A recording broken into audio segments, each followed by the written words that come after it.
Hello and welcome back, everybody. This is Sarleon, and welcome back to Howling Stones.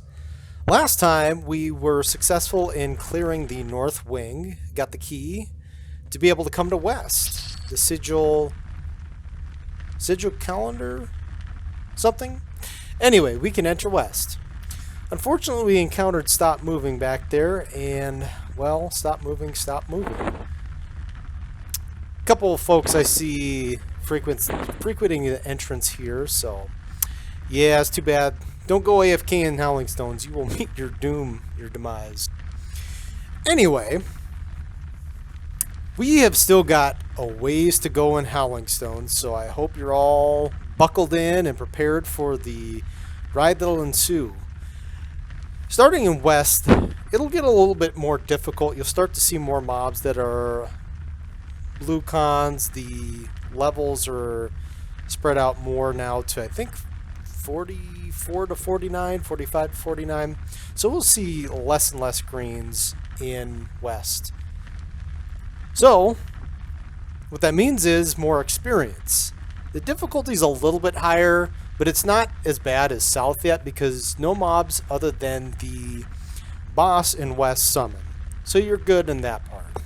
But what we're going to be doing to break here is pretty much just the same as we did in north. We're just going to open the door, pacify the undeads, and then clear out 3 of them, and then use the 4th one. I use the 4th one as a torpedo to get a start. So first I'm going to Ivy U. It looks like we ran into some good fortune here. So all the mobs in this foyer are undead. So that gives us a little bit of an advantage to, if you really wanted to, you can go and see what the next mob is in the next couple rooms. The problem is there's a couple pathers, but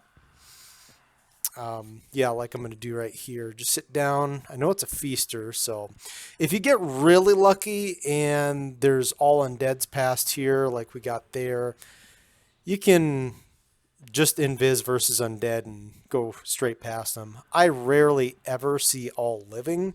It's more probable to see undead. So yeah, see what we can got. Yeah, see what we got going up here. Now breaking into this foyer is a little bit tough. More tough than north. North only has 3. The foyer in west has 2 static mobs and maybe 2 pathers. So yeah, we want to get a good start if we can. Make sure we've got good mana. Now that we've scouted out, know what is coming up ahead of us, let's start pacifying. Now I've been noticing better results with having 100 charisma or more. Basically what I'm going to do here is if I get any sort of resist, I'm just going to feign death a minute and then pop back up to pacifier a little again. What you can do here to help out is if you wanted to just summon a mid-range pet and send them into the undead to deactivate the harm touch, you can get yourself to be a little bit safer, so you can do it in foyer. I prefer to go a little bit more cautious now because I've got people watching us. I've got a mana skin up obviously. As much as I don't like being patient, I've just learned just to be patient, have some methodology that you can approach this, and just take it nice and slow. Got another resist there. I'm just going to feign death.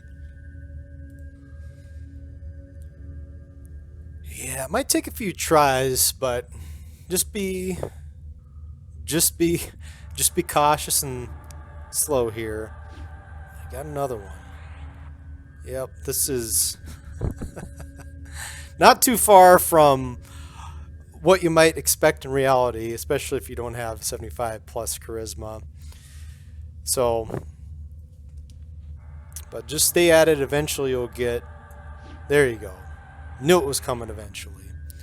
Knew it was coming. So now that we've got that one pacified, I'm probably just going to move in. I need to get some mana back.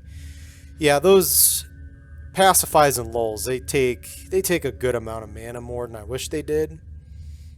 And I've got that one, so we're just going to move in, use our key to get in. Now, alternately, you can just use like door hacks if you're a gnome. I'll show that off later. It's more important in south. Yeah, we got a couple Sepulcher skeletons down there. We don't want to get too close and get harm touched by them while we're going here. All right, got another successful pacify. So basically, the other one's an oblation. It's a magic caster, so that undead oblation will not harm touch. So basically from here, we're good. We're just gonna, since this is across the corner, we're far enough away that it won't aggro us. And we took the, oh yeah, that's right, we did the oblation. We pacified the, yeah, we're just gonna fight this out. Let them duke it out and resolve their own differences and just fast forward through this part. You all have seen fighting. There's nothing special that happens in these outside of the occasional charm breaks or me wiping, but yeah, once you get to west, the HP also starts to increase a little bit too, especially with mobs. You'll see this in most Everquest zones. Basically, once a mob gets around level 45 or maybe even a little bit higher, 45, 46, their HP jumps by quite a bit, 1,000 or 2,000 from what I've experienced. But due to level differences, it doesn't make a big difference. This is still, I found west to be quite a bit better experience just because of that than north. North, there was almost all greens, which surprisingly, I'm surprised I get the type of experience that I get from north when I go up there at level 60. It's pretty impressive still. So you can definitely, if you're more after loot than experience, stay north for until you get to 60. Seen enchanters do it, seen necros do it. You're well off in either one. The thing I do like about west though is that it's more hallways, less rooms, and the rooms are spaced out a little bit. There's not rooms across from each other or just barely across the corner. You can get around at least from the drop off, well, you know, a little bit easier. So here's the map. We're in the foyer there with the four statics. So that blue arrow is going to be where we are going to be traversing. Just down at that dark blue arrow, that is the drop off point. We're going to go down. I put a little pather into room 4. There is a path that goes in and out, which we will use to pull a couple mobs. We won't be fighting in 4 though, because there's no names there. And then we're going to walk down right past the pit trap to the X's where there's halfway save point. Not full, but halfway. And then number 5 is the key room that we're going to be looking at too, pulling. All right, well, let's put that map away and focus on what we have before us. So I jumped down, and there's that feaster in the corner right by where that little vase is. I got a couple skeletons, which is good. If you get all living here, it can be sucky for a root rot. But we're going to pull this pyre golem. It was a pather, which I failed to calculate. I didn't see it when I came in initially. But that is just the price you pay for coming in this zone. You trial by fire. There is nothing that is going to be given to you. So, again, hopefully I can just help you all out in your journey through this zone, because it's super tough. And also, what I should have done is I should have just hooked a right, and that corner right there is probably a little bit safer for jumping down, since you've got that feaster over there. So launch your torpedo, hit that, well, whatever mob it is. It may or may not be a feaster when you jump in, but you will almost likely aggro at least 2, but there's a corner mob just right where I'm standing. I think I saw it. I think that was a skeleton. No, there's 3 statics. So there's the one by the vase, there's one right by where the golem is, and then there's that pather, which I see there, which is engaged. Yeah, keep your wits about you. Right here, because of that, I got overwhelmed and, well, narrowly escaped with my life. But I still escaped with my life. Take off that lich. Yeah, you don't want to leave your lich on when you're in feigned death. Otherwise, you could just eat yourself to death.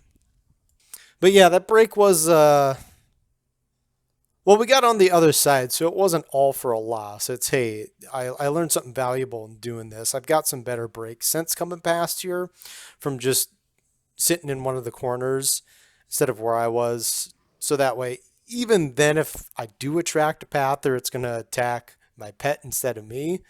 That was the fatal error. Then root broke, so I wasn't paying attention to my root. So, comedy of errors on my part. Well, at least we corrected it. So I just kind of jimmied over with feigned death, and here's where that circlet of shadows really comes in handy.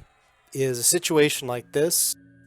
Basically, you just use the server tick to get away from the undead, feign death right away, and once you're down and far enough away from the undead, you can use a ring of shadows too, but you just, when you step up immediately, you click your invis, either your invis ring or circlet of shadows, and most of the time, living won't see you unless they see invis, obviously, but I was looking for it. Looks like I completely shut off my video editing at this time. So I missed the occasion of me actually using it to my advantage to get past the living. So I apologize for that. But hopefully you all can use just a little bit of your mental abstraction to kind of fill in the gaps that I unfortunately missed. Again, my apologies, but I've keeping and recording everything I've found out is just not viable. Like I don't record all the time that I'm playing, otherwise my memory is going to be completely filled up, and then I'm gonna have to go back and find out and sort through what I need and don't need. So it's just a hurdle that I'm trying to overcome at this time, but eventually I'll get better at it. And I got a solid state. Well, not only a solid state, but I've got a, what's the other one? I've got an external hard drive. That's what it is. So I've got an external hard drive that's helping me move some of my files there temporarily while until I need them again. So my apologies to all of you for not having that, but hopefully in the future I'll be able to showcase a little bit more by being able to record more footage, since I'm not having the memory issues that I was having. Anyway, that's a tangent. Getting back here. So just as we saw on our map, this area does have a few pathers that go up and down, so that's the challenge. But the positive part is you can see it's not one big square where you've got two mobs working or walking in a L shape, or just partial parts of the wing. You got one doing a square lap. You can see pretty well mobs that are pathing back and forth, which makes this wing more predictable. That's why I like the west wing, at least for experience, because, oh boy. Well, we can predict where they're coming from, but we still can't see them when they're running around a corner. That's where skin comes in handy. Or have your life tap dots up. But anyway, back to what I was saying. That's why I like West Wing for experience a little bit more. It's a little bit more predictable. You can see a little bit better once you've experienced the halls once or twice. But just by a sheer stroke of luck, I was successful on the Pather pull method. So we pulled that Pather, aggroed the Pather, which did a chain aggro of just one social inside the room instead of all the room. So that was a pretty successful method there. Again, that room to the right, I think it's number 4 on the map. It doesn't spawn a named. So if you're coming here for experience, it's great. It's a great stopping off point. You can easily work that room in your rotation. I don't really bother with it or advise bothering with it. Otherwise, I just recommend just moving past it as efficiently and swiftly as possible. But we did luck out. We got a couple undead, so we're just going to charm them down. I'm going to use my speed up quite a bit more on some of my clumps and fights because you've all seen this, and again, I'm just going to reiterate, you've all seen these battles, you all have seen the fights. Nothing new's really occurring here.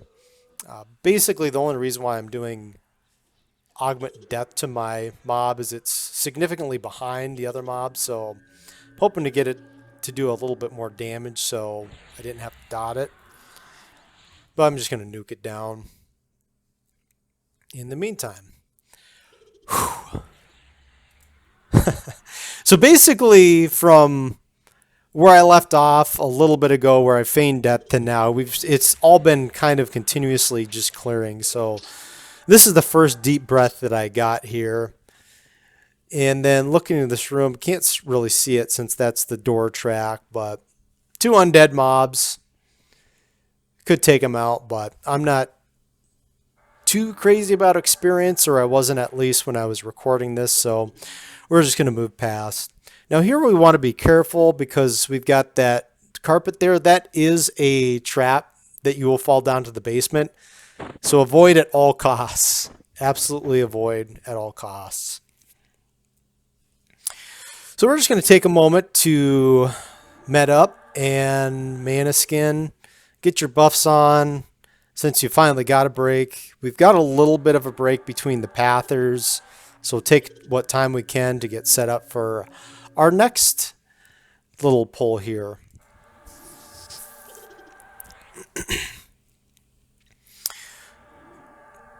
We got 1 undead there, so we're just going to pacify it. And I'm pretty sure that the pather that's coming from the boss room, he's basically coming, or the pather's coming down this way, and usually it heads up north. Pretty sure that's an undead too, so we can just invis by these 2 golems while that undead oblation is pacified. Now that carpet again, you won't go a magic carpet ride. You will fall down to the depths. Yep, and yeah, I saw it. It looked like it was an Ixar skeleton. So, right there. Ready to attack. So what we'll do, just kind of hang out here. I'm going to charm it. I hope everything goes okay here. Yeah, I'm going to let it move up a little bit more, otherwise I'm going to end up in trouble. But yeah, I pacified it already, so I'm just going to get outside of the Egger radius and hope, there we go, good. The pathing can be such that I've had it once, only once fortunately, that a mob, it was hot on the trail for me and it fell down into the basement. It looked like it aggroed something, and about 20 seconds later I got a stampede over me, which I did not survive, unfortunately. But that's the way it goes sometimes. That's where you really want to be careful fighting in this area. It's not too hard getting all these mobs under control, but the difficult part is if something glitches down into that carpet. And it's happened at least once to me. And oh my gosh, it's just such a headache to deal with. But fortunately I got lucky this time. So we don't have to make too much of a stink about it. But let these fight him down. Good.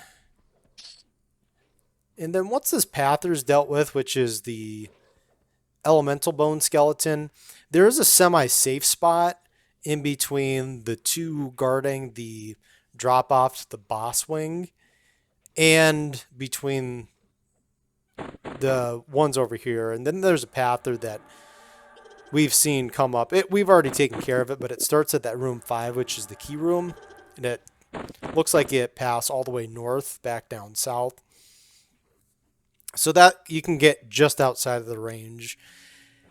It's kind of a crapshoot whether it spawns a living or undead, but yeah, it's just what you have to deal with here.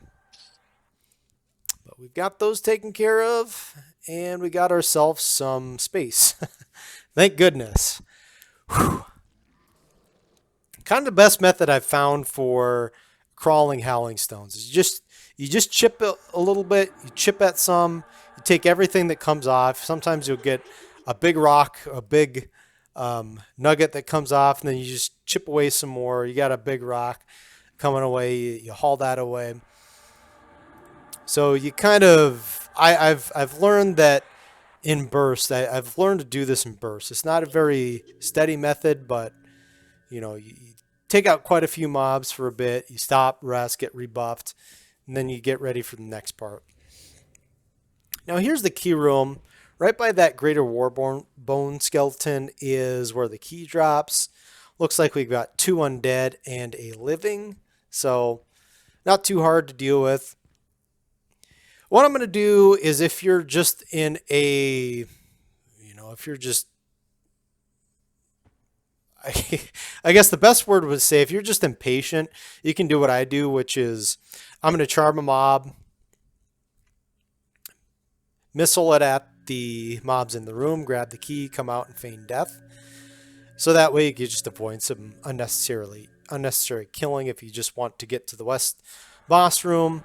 If you're here for EXP, obviously take them down because they're, it's not that hard to pull that room. Just send in this oblation, then pull them out. And then since you've got a bunch of undeads, 2 undeads and 1 living, it can make it pretty easy. But we definitely want to deactivate the harm touch, just as I always say we want to do. And I'm going to start.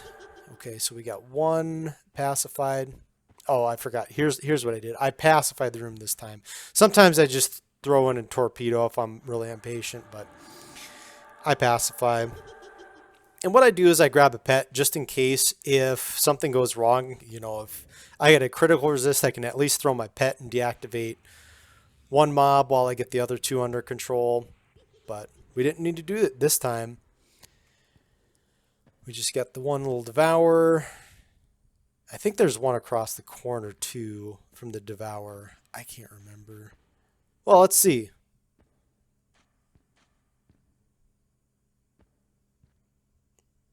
I'll just send the pet in. Nope. Looks like we just got the... Oh, yeah, we got another oblation there. Yeah, so there is 4 in that room. That's right. There is 4. I thought there was only 3, but there's 4, and then there's a path that's right here. So if you're killing these all on spawn, expect a pather to get up right in that little ruin area.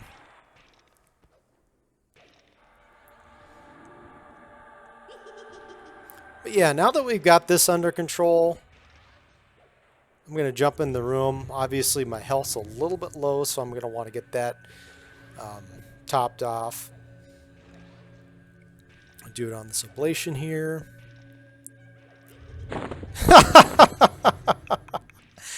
Oh, I love G-Flux. It's so fun. And just to the left, right there, that's our key. Little bag, we're going to pick it up. You got a skull engraved coin, which is the key for the West Boss Room. Hooray! We can progress. We've only got 2 more keys to go after this one, and then we've got, or have had, gone through all the keys. So we're making progress. I think the next big wing, well, South and East are both pretty big in themselves. But West is fairly simple. That's why I like West. It's fairly linear, at least to get to the boss wing. And these mobs don't summon, so what I'm going to do is I'm going to take the advantage of getting a free kill. And we had a name spawn, a Sepulcher Spectre, I think, or the Spectre Sepulcher. There we go. So all these were undead. This is a pretty easy pull out. Just going to paralyzing earth all these. I had taken out all the other mobs here, so that way that makes this very effective for doing some beatdown cruise. So this experience, I'll get a little bit of experience here, which is always nice. And then just to add a little DPS to my minion that I've got charmed, I will haste it. Not that it's going to do a lot. And then in these situations, the more you can keep your health up through life tap dops. That way, if something goes wrong, paralyzing earth breaks, charm breaks, you'll have yourself a little buffer there. I'm going to add some dots just to make quick work of this too once I'm done. I am not going to charm the Spectre Sepulcher, just so that way I can avoid any unnecessary shenanigans by myself by letting the pet die, because heavens knows that I can be a little haphazard time to time and be a little bit late on the invis. It's bound to happen, ladies and gentlemen. It's just bound to happen. And then what I'm going to do here is I'm going to charm the mob with the highest level of health. You see me using Cahol Undead here. I don't like using Cahol Undead. I kind of used it a little bit because it'll pretty well charm all the mobs here. It's 245 mana versus 300 Thrall of Bones. But it's a 9-second cast time versus 6-second. To me, the benefits of having 3 seconds quicker on a cast time is worth the extra 55 mana expended.